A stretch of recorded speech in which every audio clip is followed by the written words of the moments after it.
Before ko ginawa itong lifestyles na business. So the product was introduced to me by my former colleague na meron siyang breast cancer.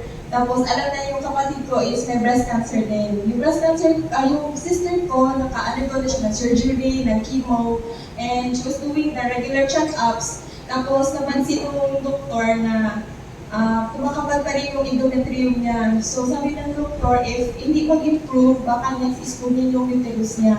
And sabi nung friend niya na doktor, huwag natin paabutin sa ganyan stage kasi ang maging next problem mo is yung heart.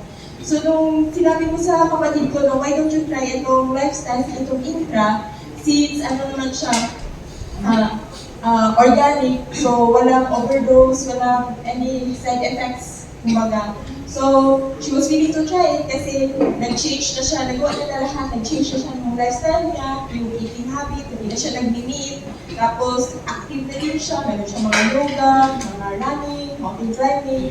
So, nung i-try niya yung product for a few months, 3 months, tapos nung laboratory test niya, natuwa yung doktor niya kasi nag-improve. So sinabi ng doktor niya, kung ano man yung ginagawa mo, patuloy mo lang. Hindi niya may-mention sa doktor na gumagamit siya ng product. So after nun, hanggang ngayon, patuloy na siya sa paggamit ng product. So aside from my sister, yung ibang family members din namin, yung papa ko may colon cancer, yung isang sister ko, throat cancer. So, nakatulong din sa kanila sa recovery. So, si mama ko din, ginagamit niya kasi may mga maintenance. Ako, as prevention, sa family namin, meron ganitong mga sakit.